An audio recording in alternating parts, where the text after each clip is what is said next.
Hello everyone, welcome back Civil Mantra. मेरा नाम राकेश पाठक है और मैं आप लोगों को डील कर रहा हूँ जियो टेक्निकल इंजीनियरिंग। अगर बात करें जियो टेक्निकल इंजीनियरिंग में, तो हमने स्टार्ट किया था यूनिट फर्स्ट, जिसमें हम लोगों ने ऑरिजिन एंड क्लासिफिकेशंस की बात कर रहे थे। लास्ट लेक्चर्स की अगर बात करें तो सॉइल फॉर्मेशन, ट्रांसपोर्टेशन, इसके बाद सॉइल डिपोजिशंस के बारे में हम लोगों ने बात किया हुआ था। अगर हम सिलेबस को भी देखते चले, अगर जो हमारे ये किट्यू ने डिज़ाइन किया हुआ है, तो इसमें हम लोगों ने ऑरिजिन एंड क्लासिफिकेशंस में बेसिकली मैंने ये बताया था कि यहाँ से थ्योरी ज़्यादा पूछे जाएंगे। और अगर बात करें तो यहाँ पे हम लोगों ने सिविल के बैकग्राउंड्स के बारे में बात किया था। देखा था कि जियो टेक्निकल इंजीनियरिंग, सॉइल मैकेनिक्स के बारे में क्या डिफरेंसेस थे, इसके बारे में बात किया। फिर हम लोगों ने सॉइल फॉर्मेशंस की बात किया था, ट्रांसपोर्टेशन कैसे होते हैं, डिपोजिशन कैसे होते हैं, इन सारी चीज़ों के बारे में हम लोगों ने बात किया। आज हम बात करेंगे सॉइल कॉम्पैक्शंस की, कुछ बेसिक डेफिनेशंस की भी बात करने वाले हैं। तो देखते हैं कि आज हम यहाँ पे बात करने वाले हैं, जो मेजरली हम यहाँ पे बात करेंगे किसकी, सॉइल कॉम्पैक्शन। लेकिन ध्यान देंगे कि अगर सॉइल कॉम्पैक्शंस की बात करें तो थर्ड जो यूनिट हमारा है वो टोटल क्या है, सॉइल कॉम्पैक्शन एंड कंसोलिडेशन है। तो यहाँ पे हम सॉइल कॉम्पैक्शंस को और भी डिटेल्स में यहाँ पे समझेंगे और यहाँ पे हम डायग्राम के थ्रू भी देखेंगे। बट अगर बात करें कि यूनिट फर्स्ट की, जिसमें हमें डिज़ाइन है यहाँ पे, तो एक पार्ट को थोड़ा सा कंसीडर यहाँ पे हमें करना पड़ेगा जो सॉइल कॉम्पैक्शंस का है। तो देखेंगे बेसिक डेफिनेशंस के बारे में, समझते हैं कि सॉइल कॉम्पैक्शंस होते क्या हैं और इनको हम डायग्राम के थ्रू यानी फेज डायग्राम के थ्रू कैसे इसे डिनोट करते हैं। तो जैसे आप जानते हैं कि अगर बात करें सबसे पहले डेफिनेशंस की, तो देखिए पहले डेफिनेशन कुछ थ्योरी पार्ट को आप देखिए, उसके बाद ज़्यादा क्लियर हो पाएगा। अगर बात करें यहाँ पे अगर कि सॉइल कॉम्पैक्शंस होते क्या हैं, ठीक है, क्योंकि आप जानते हैं कि एकेटीयू में थ्योरी भी लिखना होता है। तो सिर्फ हम यहाँ पे कॉन्सेप्ट तो बात करेंगे, लेकिन यहाँ पे हम कुछ थ्योरेटिकल पोर्शंस की भी बात करेंगे। अब अगर आप यहाँ पे देखेंगे सॉइल कॉम्पैक्शंस, सॉइल कॉम्पैक्शंस है क्या, it is the process of increasing the dry unit weight of soil. हर एक टर्म्स को मैं बात करूंगा फिगर के थ्रू। अभी यहाँ पे हम बेसिक बात कर रहे हैं किसकी, यहाँ पे थ्योरेटिकल पोर्शन की बात कर रहे हैं, डेफिनेशंस की बात कर रहे हैं।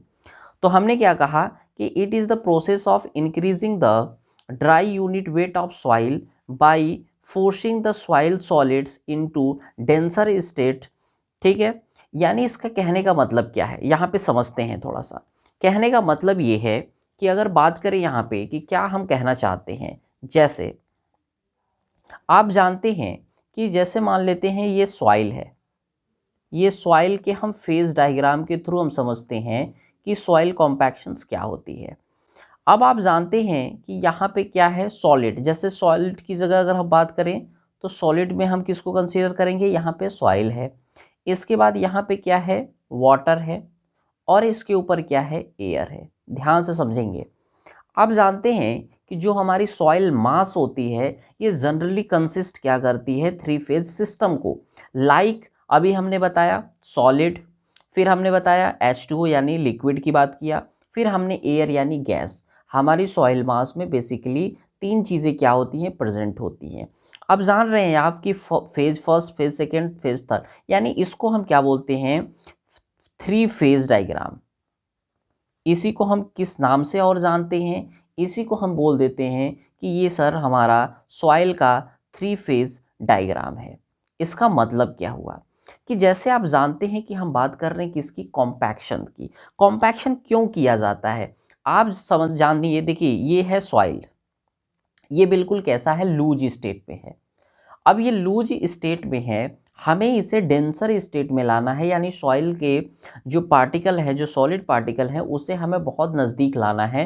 तो हम यहाँ पे बाई मैकेनिकल या वाइब्रेटर के द्वारा यहाँ पे कॉम्पैक्शन करेंगे। हम कॉम्पैक्शन क्यों कर रहे हैं, सबसे पहले तो यही समझना होगा कि सर कॉम्पैक्शन क्यों कर रहे हैं। कॉम्पैक्शन इसलिए कर रहे हैं ताकि जो हमारी सॉइल है उसकी स्ट्रेंथ बढ़ जाए, सॉइल की जो परमिबिलिटी है वो घट जाए, स्टेबिलिटी जो सॉइल की है वो भी इंक्रीज हो जाए, एज वेल एज जो हमारा सेटलमेंट है वो भी डिक्रीज हो जाए। इसलिए हम क्या कर रहे हैं, यहाँ पे सॉइल को कॉम्पैक्शन करने वाले हैं। ठीक है, आपको समझ में आ गया होगा कि बेसिक कॉम्पैक्शन करते क्यों है। जैसे आप लोगों ने देखा होगा कि रोड वगैरह बनती है तो रोलर चलाया जाता है लूज सॉइल के ऊपर, तो वो भी क्या है, कॉम्पैक्शन ही किया जाता है। इसलिए किया जाता है ताकि सॉइल के जो मास हैं वो आपस में डेंसर स्टेट में आ जाएं, जिससे हमारी सॉइल की स्टेबिलिटी और स्ट्रेंथ दोनों क्या हो, बढ़ जाए। इसलिए हम क्या करते हैं, कॉम्पैक्शंस को करते हैं, बेसिक बेसिक चीज़ें। इसके बाद अगर बात करें, अगर इसके बाद अगर बात करें आगे, तो हमने बताया आपको कि ये क्या करती है, रिड्यूस कर देती है। अगर बात करें यहाँ पे कि ये रिड्यूस कर देती है, क्या रिड्यूस करती है, अभी हमने बताया एयर वाइड्स को, क्योंकि सॉइल में अगर फेज डायग्राम के थ्रू हम समझें तो क्या होते थे, उसमें एयर के वाइड्स मिलते हैं, ठीक है। Because of compaction the shear strength of soil increase, अभी हमने बताया कि सीयर स्ट्रेंथ बढ़ जाती है और स्टेबिलिटी भी क्या होती है, बढ़ जाती है। और जो सॉइल की बियरिंग कैपेसिटी है, जो धारण क्षमता है, वो भी सॉइल की इंक्रीज हो जाती है। इसलिए हम क्या करते हैं कि सॉइल कॉम्पैक्शन करना ज़रूरी होता है। बेसिक बेसिक आप लोगों ने यहाँ पे बेसिक आप लोगों ने क्या समझा यहाँ पे कि सॉइल कॉम्पैक्शंस क्या होते हैं। जो आप थ्योरी देख पा रहे हैं, अगर आप इतना थ्योरी लिख देते हैं तो मोर देन सफिशिएंट हो जाता है ये, ठीक है। अब यहाँ पे समझेंगे, यहाँ पे आप डायग्राम के थ्रू समझेंगे। जैसे हमने अभी बताया कि ये क्या है, सॉलिड्स है जिसमें हमने सॉइल को कंसीडर किया, फिर ये वाटर है जिसमें हमने H2O, और ये एयर है।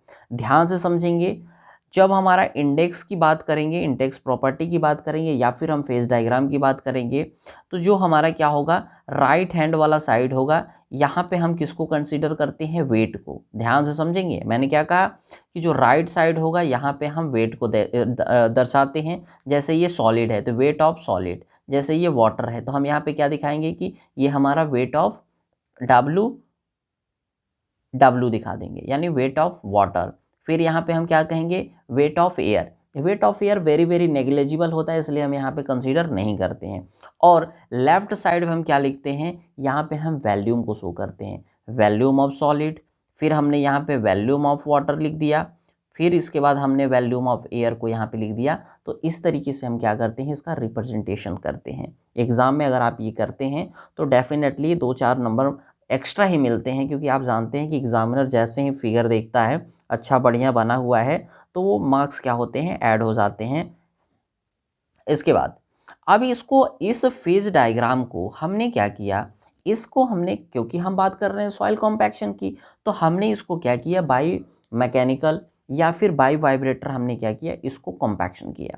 कॉम्पैक्शन करने के बाद डेफिनेटली आप जानते हैं कि जो एयर है और जो वाटर है ये क्या होंगे हमारे, बेसिकली अगर बात करें एयर की, तो सॉइल में से एयर क्या होंगे, एक्सपेल्ड आउट होंगे। तो वहाँ पे हमें क्या देखने को मिलेगा, वैल्यूम में चेंजेस देखने को मिलेगा, यानी वैल्यूम में रिडक्शन देखने को मिलेगा, कमी देखने को मिलेगा, ठीक है। अब आप देख पा रहे हैं कि यहाँ पे पहले इनिशियल स्टेज इतनी थी, अब इतना वैल्यूम क्या हो गई, ये हमारी क्या हो गई, घट गई। किसके कारण, कॉम्पैक्शन के कारण। अब हमारा एयर, वाटर और जो सॉलिड है ये डेंसर स्टेट में आ चुके हैं, और इसलिए क्या होगा, हमें बेनिफिट क्या होने वाला है इससे, सर इससे ये बेनिफिट होगा कि जो हमारी ड्राई डेंसिटी है वो तो बढ़ेगी ही, हमारी जो स्ट्रेंथ है वो भी बढ़ जाएगी, परमेबिलिटी बढ़ जाएगी, इसके परमेबिलिटी घट जाएगी, सॉरी परमेबिलिटी, क्योंकि स्ट्रेंथ बढ़ेगा डेंसर स्टेट में आएगी तो परमेबिलिटी घटेगी।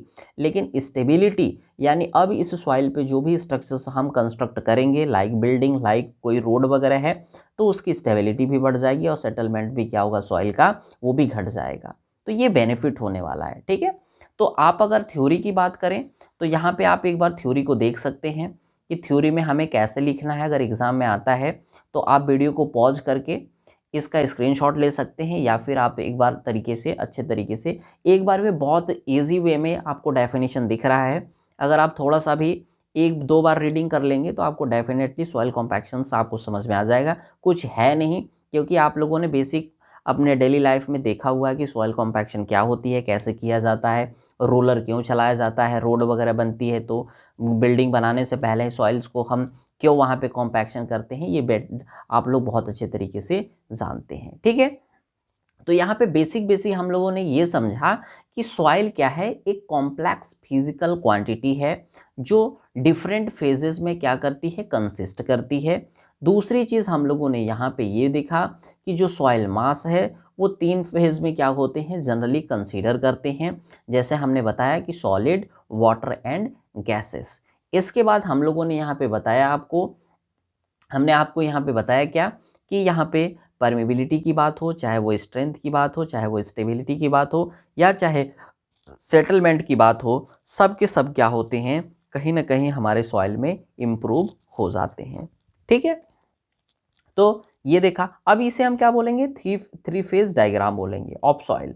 इसके बाद अब हमने अभी बताया आपको कि अब इसमें हमने एयर को बाहर निकाल रहे हैं। क्यों बाहर निकाल रहे हैं, इसी को तो बाहर निकालना है, तभी तो हमारे वैल्यूम में रिडक्शन आएगी और सॉइल की स्टेबिलिटी बढ़ेगी। तो हमने यहाँ पे क्या कहा, हमने यह कहा कि इसे जब हमने सॉइल से अगर बात करें, ये जो हमारा सॉलिड हो गया, सॉलिड में हमने सॉइल को कंसिडर किया, और ये हमारा H2 है, ठीक है, वाटर है। तो अब यहाँ पे आप देख पा रहे हैं, हमने बताया अभी कि राइट साइड क्या लिखते हैं, वेट को लिखते हैं। तो wait of solid, weight of water, और वेट ऑफ जो हमारा क्या है, एयर, ये लगभग 0 हम लेके कंसिडर करते हैं। और लेफ्ट साइड हम क्या कहेंगे यहाँ पे, volume of solid, volume of water और वैल्यूम ऑफ एयर इधर हम कंसिडर करते हैं। ठीक है, ये मैं एक तरह से रिप्रेजेंट करने का तरीका है इंडेक्स प्रॉपर्टी को, ठीक है, फेज डायग्राम में सॉइल को। अब यहाँ पे अगर हम बात करें तो हमने कहा कि ये देखिए टू फेज डायग्राम इसको बोलते हैं। अब आपको समझ में आ गया होगा कि सर आप डायग्राम जो बता रहे हैं इसमें 2 फेज है, तो इसको 2 फेज, और यहाँ पे तीनों को कंसीडर कर रहे हैं, एयर और H2 और सॉलिड को, तो इसको हम 3 फेज डायग्राम बोलते हैं।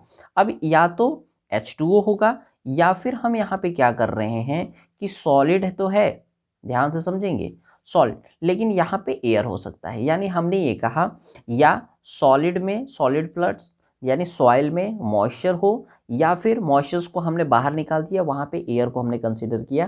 तो 2 फेज डायग्राम में ये 2 डायग्राम क्या हो सकते हैं, बन सकते हैं। अब हमने यहाँ पे ये कहा कि ये सॉइल कॉम्पैक्शंस क्या होते हैं, सॉइल कॉम्पैक्शन क्यों किए जाते हैं, और बेसिक फार्मूला जो हमारे थ्योरेटिकल पोर्शन थे उसके बारे में भी अभी हम लोगों ने डिस्कस यहाँ पे कर लिया। क्योंकि ये क्या है कि एग्ज़ाम में आपके प्रीवियस ईयर की अगर बात करें तो पूछा नहीं गया है, यहाँ से क्वेश्चंस आपके यूनिट फर्स्ट से नहीं बनेंगे कि सॉइल कॉम्पैक्शन क्या होता है। सॉइल कॉम्पैक्शन से आपको जो यूनिट 3 है वहाँ से क्वेश्चन आपको देखने को मिलेंगे। ठीक है, अब हम बात करने वाले हैं इस चैप्टर की, यानी इस पर्टिकुलर यूनिट की वेरी वेरी इंपॉर्टेंट चीज़ जो हमारी आती है, क्या, बेसिक टर्म्स जो हमारे सॉइल सिस्टम में यूज़ किए जाते हैं। लाइक वाइड रेशियो क्या होते हैं, बल्क यूनिट वेट क्या होते हैं, पोरोसिटी क्या होती है, इसके अलावा डिग्री ऑफ सैचुरेशंस क्या होते हैं। बहुत सारे ऐसे टर्म्स हैं जो आपके एग्ज़ाम में पूछे गए हैं, और ये हमारे लिए क्या है, बहुत ज़्यादा इंपॉर्टेंट हो जाता है। छोटे छोटे टर्म्स हैं जो एग्ज़ाम में फ्रिक्वेंटली पूछे भी जाते हैं। तो इसके बारे में अब हम यहाँ पर डिस्कस करने वाले हैं कि बेसिक कुछ यूनिट के बारे में, ठीक है ना, बेसिक टर्म्स के बारे में। लाइक जैसे सबसे पहले मैं बात करने वाला हूँ किसकी, वाइड रेशियो की। मैं किसकी बात करने वाला हूँ, वाइड रेशियो। इसको हम स्मॉल ई से क्या करते हैं, रिप्रेजेंट करते हैं। इस बात को भी समझेंगे, ठीक है ना, स्मॉल ई से। अब देखिए वाइड रेशियो क्या होता है। वाइड रेशियो ध्यान से समझेंगे, रेशियो का मतलब क्या है, ये किसी ना किसी रेशियो में होगा। वाइड रेशियो हमारा क्या होता है कि वैल्यूम ऑफ वाइड्स, ध्यान से समझेंगे, volume of wides upon volume of solid. हमने इसीलिए पहले आपको क्या बताया, फेज डायग्राम बताया, ताकि ये आप नहीं कहेंगे कि सर वैल्यूम ऑफ वाइड्स क्या है और वैल्यूम ऑफ सॉलिड क्या है। अभी हमने बताया कि ये हमारा क्या था, फेज डायग्राम था। ये था, यहाँ पे हमारे सॉलिड थे सबसे नीचे, फिर हमारे क्या थे, वाटर थे, फिर हमने क्या कहा, यहाँ पे एयर थे, और वाइड्स में हमने किसको कंसीडर किया था, हमने वाइड में एयर और वाटर को कंसीडर किया हुआ है, और नीचे अपन हो गया वॉल्यूम ऑफ सॉलिड्स। ध्यान से समझेंगे, यानी वॉल्यूम ऑफ जो वाइड्स है इसमें हम किसको कंसीडर कर रहे हैं, वॉल्यूम ऑफ वाइड्स में हम volume of air plus volume of water को कंसीडर कर रहे हैं। अगर टोटल वॉल्यूम की बात करें तो टोटल वॉल्यूम क्या होगा हमारा, अगर हम बात करें तो यहाँ पे टोटल वॉल्यूम की अगर बात करें तो वॉल्यूम ऑफ वाइड्स में हम किसको कंसीडर करेंगे, यहाँ पे टोटल वॉल्यूम ऑफ वाइड्स में हम टोटल जो volume of air plus volume of water को कंसीडर यहाँ पे हम करने वाले हैं। चलिए अब बात करते हैं किसकी, तो अब इसे डिफाइन कैसे करना है, तो बेसिक सिंपल सा कि it is define as the ratio of volume of voids to the volume of solids. Very simple, it is defined as the ratio of volume of voids upon volume of solid। Simple सा। अब इसके बाद आता है क्या, porosity. Sir porosity क्या होती है, ठीक है, पोरोसिटी ध्यान से समझेंगे। पोरोसिटी, पोरोसिटी को कैसे डिफाइन करते हैं सर, पोरोसिटी को हम कैसे डिफाइन करते हैं, पोरोसिटी को हम ऐसे डिफाइन करते हैं, it is the ratio of, ध्यान से समझेंगे, it is the ratio of volume of wides upon total volume. Sir total volume का मतलब क्या है, टोटल वॉल्यूम का मतलब ये है कि जो हमारा वॉल्यूम है, यहाँ से अगर बात करें, इस टोटल वॉल्यूम को हमने बोल दिया क्या, वी, कैपिटल वी। ध्यान से समझेंगे, हमने क्या कहा कि वॉल्यूम ऑफ वाइड्स, जो भी हमारी क्या होगी, वॉइड्स की वॉल्यूम होगी, उसको अपॉन टोटल वॉल्यूम को हम यहाँ पे कंसीडर कर रहे हैं, तो इसके रेशियो को हम क्या बोल रहे हैं, इसको बोल रहे हैं हम porosity. It is define as the ratio of volume of voids to the total volume of soil, it is called porosity. अब देखिए नेक्स्ट क्या है, नेक्स्ट हम बात करेंगे किसकी, नेक्स्ट बात करने वाले हैं सर डिग्री ऑफ सैचुरेशंस। आपके एग्जाम में इससे ज़्यादा नहीं लिखना है, राम कहानी नहीं लिखना है। Soil mechanics is totally depend on scientific principle, और वहाँ पे अगर जब हम बात करते हैं प्रिंसिपल की, रूल रेगुलेशंस की बात करते हैं, तो वहाँ पे राम कथा लिखने की कोई ज़रूरत नहीं है। बढ़िया फॉर्मूला लिखना है, बॉक्स में ज़रूर लिखना है, बॉक्स में उसको करना है, और वहाँ पे पेन चेंज करने हैं, ब्लू और ब्लैक पेन का कॉम्बिनेशन ठीक रहेगा, ठीक है। तो आपको डेफिनेटली मार्क्स अच्छे मिल जाएंगे। बहुत ज़्यादा यहाँ पे थ्योरी के चक्कर में बहुत ज़्यादा नहीं पढ़ना है, कॉन्सेप्ट के ऊपर काम करना है सिर्फ और सिर्फ, ठीक है। चलिए अब डिग्री ऑफ सैचुरेशन क्या है, degree of saturation, degree of saturation. अब यहाँ पे अगर बात करें कि सर डिग्री ऑफ सैचुरेशन क्या है, सैचुरेशन मीन्स वाटर, पर वाटर प्रेजेंट इन सॉइल। अब देखिए डिग्री ऑफ सैचुरेशंस को हम एस, कैपिटल एस से डिनोट करते हैं, और सर डिग्री ऑफ जो सैचुरेशंस क्या है कि वॉल्यूम, ध्यान से समझेंगे, हमने क्या कहा कि डिग्री ऑफ सैचुरेशंस क्या है कि volume of water upon volume of wides. हमने क्या कहा कि volume of water upon volume of wides की जो रेशियो हैं, इस रेशियो को हम क्या कहते हैं, इसको हम बोलते हैं degree of saturation. Saturation means क्या है, अगर आपको ट्रिक अगर बात करें तो आप याद रख सकते हैं कि देखिए डिग्री ऑफ सैचुरेशन में वॉल्यूम की तो बात हो रही है, ये तो सिंपल सी बात है, दोनों ऊपर नीचे है। देखिए सैचुरेशन मीन्स वाटर, अब वाटर प्रेजेंट होगा यानी volume of water upon two volume of wides, तो इसी के रेशियो को हम क्या कह सकते हैं, इसी को हम कहते हैं सर डिग्री ऑफ सैचुरेशंस। चलिए इसके बाद बात करेंगे कुछ, तो कैसे डिफाइन करेंगे, the degree of saturation is ratio of volume of water to the volume of voids, ठीक है, इज कॉल्ड, या हम कह सकते हैं पहले ही हमने बोला the degree of saturation is the ratio of, ठीक है। अब इसके बाद नेक्स्ट हमारा आ जाता है क्या, नेक्स्ट हमारा आ जाता है परसेंटेज एयर वाइड्स। क्या हमने बोला, हमने कहा परसेंटेज एयर वाइड्स। क्या मतलब है, परसेंटेज एयर वाइड्स को हम कैसे डिफाइन करते हैं, हमने कहा परसेंटेज जो एयर वाइड्स है इसे हम ऐसे डिफाइन करेंगे कि it is the ratio of volume of air. हमने क्या कहा, volume of air to the total volume. हमने क्या कहा सर कि परसेंटेज एयर वाइड्स में जो वॉल्यूम, आप देखिए ध्यान से समझेंगे, क्योंकि अगर आप थोड़ा सा भी दिमाग लगाएंगे ना तो यहाँ पे आपको भूलेंगे नहीं कि ऊपर नीचे क्या चल रहा है, कहीं वॉइड्स हो जा रहा है तो कहीं सैचुरेशन हो जा रहा है तो कहीं वॉल्यूम ऑफ वॉइड्स हो जा रहा है। देखिए सबसे पहले चीज़ कॉमन क्या है, वॉल्यूम, यहाँ पे वेट की बात नहीं हो रही है, वॉल्यूम की बात हो रही है। डिग्री ऑफ सेचुरेशन में सेचुरेशन मीन्स वाटर, हमने कहा कि volume of water upon total volume of wides कर दो। परसेंटेज में हमने यही कहा कि परसेंटेज में क्या है कि परसेंटेज एयर वॉइड्स में, परसेंटेज एयर वॉइड्स में हमने कहा कि वॉल्यूम ऑफ जो हमारा क्या है एयर है, volume of air to the total volume के रेशियो को हम क्या कहते हैं, परसेंटेज एयर वॉइड्स के नाम से जानते हैं। ठीक है, इसी तरीके से आपके एग्जाम में कुछ और भी इंपॉर्टेंट टर्म है जो पूछ लिए जाते हैं।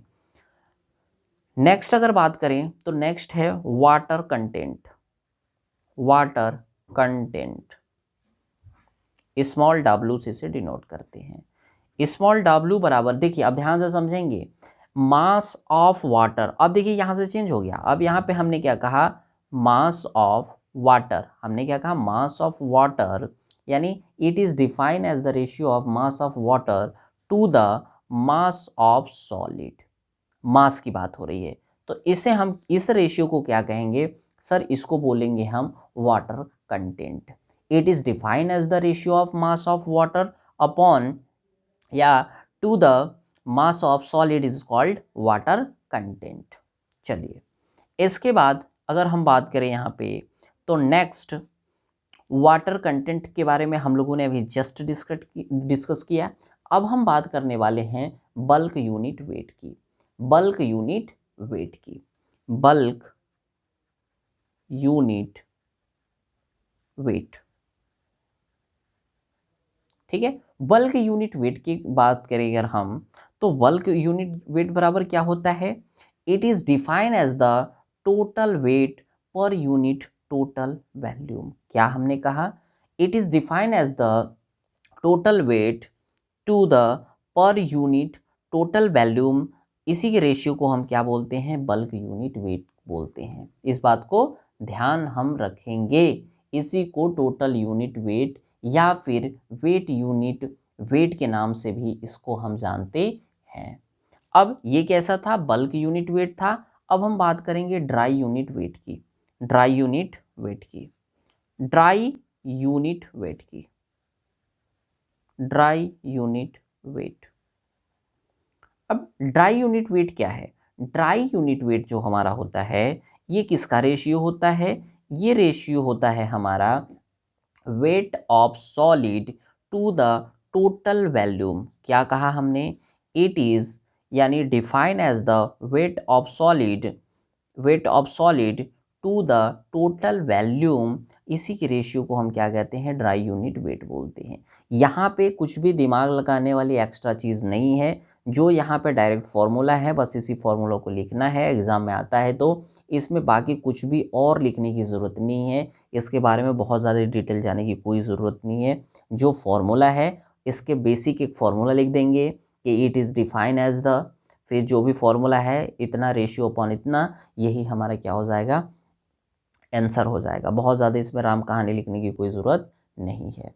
तो इसमें बेसिक हम लोगों ने क्या किया, छोटे छोटे यहाँ पे टर्म्स के बारे में समझा, basic terms related to soils relations की बात किया, जिसमें हम लोगों ने porosity, void ratio, degree of saturation, percentage air voids, water content, bulk unit weight और ड्राई यूनिट वेट के बारे में हम लोगों ने यहाँ पे डिस्कस किया।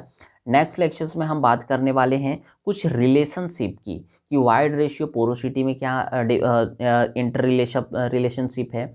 इसके बाद wide ratio, degree of saturation, specific gravity, water content के बीच में क्या रिलेशंस है, इन सारी चीज़ों के बारे में हम रिलेशंस के बारे में बात करेंगे। और वहाँ से हम क्या करने वाले हैं, फॉर्मूले को प्रूफ करने वाले हैं कि कैसे हमारा फॉर्मूला आते हैं। ठीक है, SE बराबर WG कैसे आता है, या गामा D बराबर 1 - NAG gamma W upon 1 + E कैसे फॉर्मूला आता है, इन सारे फार्मूलाज के बारे में हम डिस्कस करने वाले हैं नेक्स्ट लेक्चर्स में। तो मिलते हैं बहुत जल्द नेक्स्ट लेक्चर्स में, तब तक के लिए धन्यवाद।